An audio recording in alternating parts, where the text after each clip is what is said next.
কি রে সুরেশ, এই সকাল সকাল কোথায় যাচ্ছিস? ও না, বাজারে যাচ্ছি বাজার করতে। কিছু বলবে তুমি? বলছিলাম, আমার নস্যি শেষ হয়ে গেছে, যদি একটু নিয়ে আসিস। সারা রাত দাঁতের ব্যথায় ঘুমাতে পারিনি রে বাবা। আচ্ছা মা, ঠিক আছে, আমি তাহলে যাই।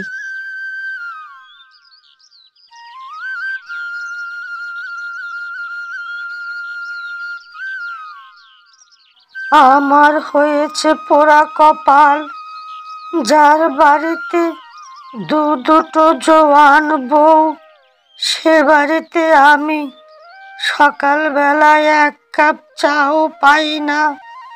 বলি, এখন বেলা কত হলো বৌমা? ও বৌমা, কখন উঠবে? কত বেলা হয়ে গেল? ছোট ছেলেটা সেই কোন সকালে বাজারে চলে গেছে, তার আবার বাড়ি ফেরার সময় হয়ে গেল।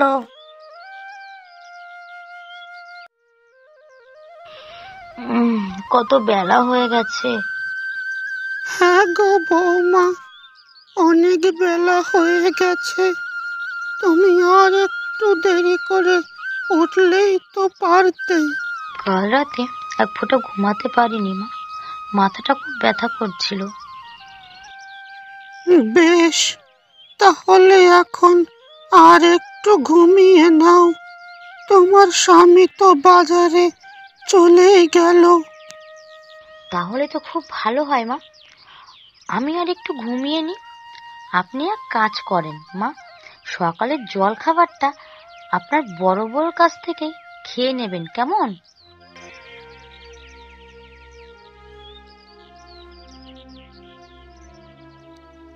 এই দেখো, আমি কথার কথা বলেছি, আর অমনি মহারানী আবার ঘুমাতে চলে গেলেন। আমার হয়েছে পোড়া কপাল, কপালে যা আছে তা তো হবেই। যাই দেখি বড় বৌমা আবার কি করে।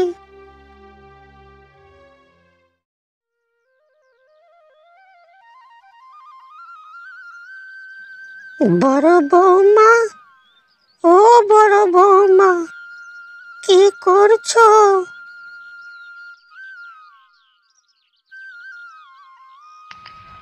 মাঝে আসেন, বসেন। ও মা, এসো মা, বসো। তোমার মুখটা এমন শুকনো দেখাচ্ছে কেন মা? শরীর ভালো আছে তোমার? সকালে কিছু খেয়েছো? কি করে খাবো, এত বেলা হয়ে গেল, ছোট বৌমা এখনো ঘুম থেকেই ওঠেনি। কি বলছো তুমি মা? এত বেলা পর্যন্ত তুমি না খেয়ে আছো? আমি বলি কি মা, এবার তুমি আমাদের মধ্যে এসে থাকো। তোমাকে দুবেলা ডাল ভাত আমি ঠিক খাওয়াতে পারবো। হ্যাঁ মা, আপনি আমাদের মধ্যেই এসে থাকেন, তাহলে খুব ভালো হবে। কি করে আসবো? ছোট খোকাকে ছেড়ে আসতে মন চায় না। ওর জন্য খুব চিন্তা হয়, তাই তো যত কষ্টই হোক চুপ করে থাকি। এই জন্যই তো তোমাকে আর আমি জোর করি না মা। দেখো, যেটা তোমার ইচ্ছা তাই করো। কি গো গিন্নি, তুমি এখনো দাঁড়িয়ে আছো এখানে? মাকে কিছু খেতে দাও। আর মা, ছোট বউয়ের রান্না করতে দেরি হলে তুমি আমাদের এখানে এসে খাবে। ঠিক আছে, তাই আসবো রে বাবা। মা, তুমি এখানে বসে খাও, আমার আবার মাঠে একটু কাজ আছে। আমি তাহলে যাই। মা, আমাদের উঠোনের সামনে যে জায়গাটা পড়ে আছে, ওখানে আমি কিছু ভেন্ডি গাছ লাগাতে চাইছি। তা এ তো খুব ভালো কথা। সবজি চাষ করলে দুটো খাওয়া যাবে, আবার বাজারে বিক্রিও করা যাবে। এতে তো সংসারের উন্নতি হবে। তুমি খুব ভালো কথা ভেবেছ বড় বৌমা। এতক্ষণ কোথায় ছিলেন মা? আমি সেই কখন থেকে বসে থেকে থেকে আর না পেরে শেষে খেয়ে নিলাম। আপনি খেয়েছেন? তার কি করব, না খেয়ে প্রাণটা যায় শেষে, তাই তো বড় খোকার ওখান থেকে খেয়ে নিয়েছি। ভালোই করেছেন। আমি আবার আপনার বড় বউর মতো সকালে উঠতে পারি না, ঘুম পায় আমার। আমি না হয় যেভাবেই হোক দুটো খেয়ে নিলাম, কিন্তু ছোট ছেলেটা কোন সকালে বের হয়েছে, কোথায় কি খাবে ভগবান জানে। ও নিয়ে আপনি ভাববেন না মা, আমি ওকে বলে দিয়েছি বাজার থেকে কিছু খেয়ে নিতে। বলি, বাজার থেকে খেতে কি আর পয়সা লাগে না? আমি তোমাদের এখনো বলছি, তোমরা হিসাব করে চলো। আমাদের অত হিসেব করে চলার দরকার নেই, আমাদের দুটো পেট ও ঠিক চলে যাবে।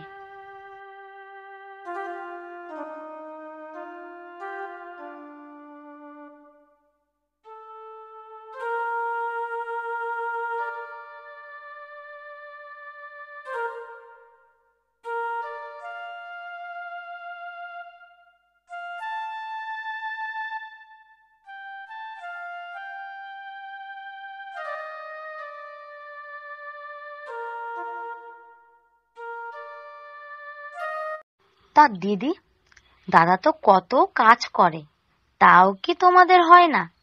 আবার তুমি চাষ শুরু করলে?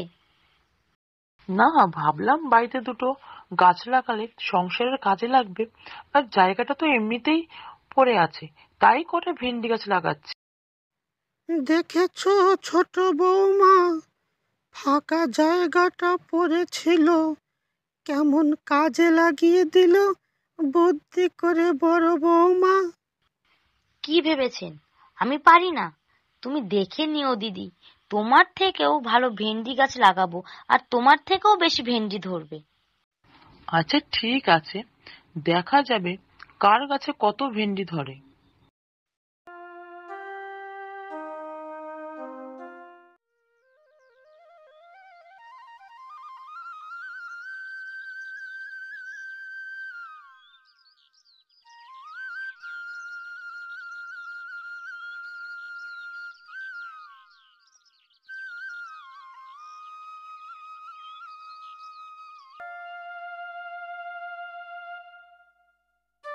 কি গো, খবর শুনেছো?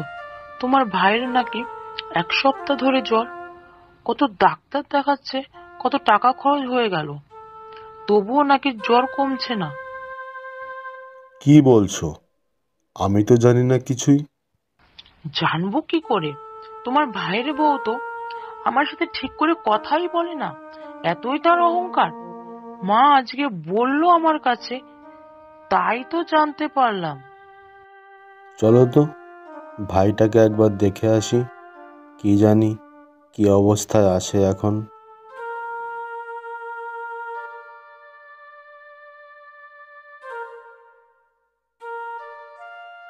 কিরে সুরেশ, এখন কেমন আছিস?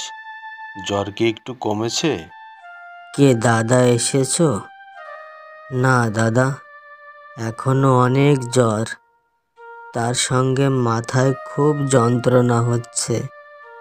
ডাক্তার কি বলেছে? ডাক্তার বলেছে এখানে চিকিৎসা করলে ভালো হবে না, আমাকে নাকি শহরে যেতে হবে। এদিকে জমানো টাকা পয়সা যা ছিল এই কদিনে সব খরচ হয়ে গেছে। আমার কাছে আর একটা টাকাও নেই দাদা। আমি মনে হয় আর বাঁচবো না দাদা। ধুর পাগল, এসব কথা কেউ বলে? তুই একদম ভালো হয়ে যাবি। তোর কাছে টাকা নেই তো কি হয়েছে, আমার কাছে আছে। যত টাকা লাগে লাগুক, আমি তোকে শহরে নিয়ে যাব, বড় ডাক্তার দেখাবো। তুই একদম ভালো হয়ে যাবি। তুই না আমার আপন ভাই? তোর কিছু হলে আমি চুপ করে থাকতে পারি? কিছু চিন্তা করিস না, আমি সব ব্যবস্থা করছি। তুই এখন একটু বিশ্রাম কর, ও বেলায় আমি আবার আসব।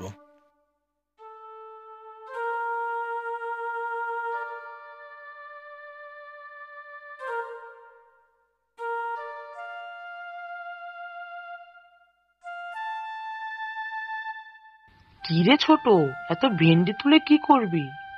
আর কি করব দিদি, বাজারে বিক্রি করে সংসারটা তো চালাতে হবে। ঘরে যে একদম খাবার নেই, খাবো কি আমরা? ও নিয়ে তোকে কিছু ভাবতে হবে না, আমি সবার জন্যই রান্না করেছি।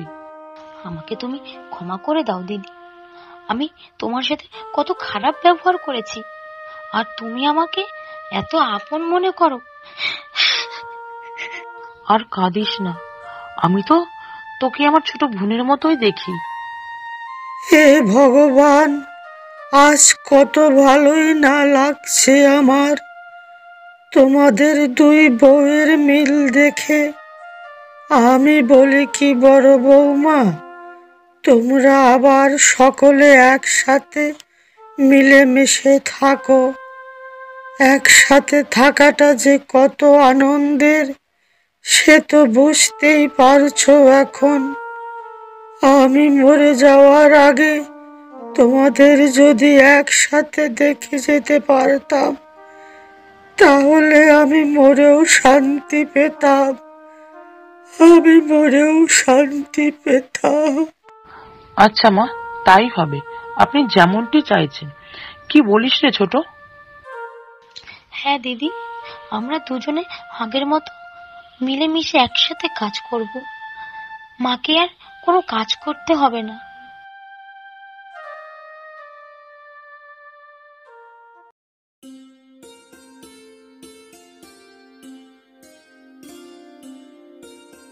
এই দেখো মা, এই আনন্দের দিনে কত বড় মাছ নিয়ে এসেছি, আমরা সবাই একসাথে খাবো। সত্যি রে নরেশ, আজ আমার খুব আনন্দ হচ্ছে। তোরা সারা জীবন এভাবেই সবাই মিলেমিশে থাকিস বাবা।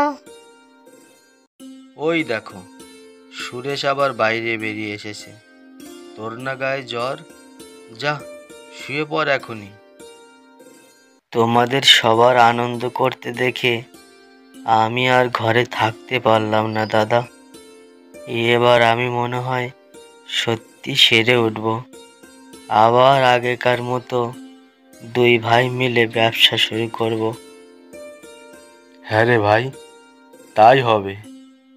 যাক, ভগবান আমার মুখ তুলে চেয়েছে।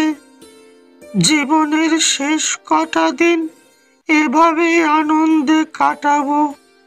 তোরা সবাই মিলেমিশে থাক, ভালো থাক, আমি আশীর্বাদ করছি।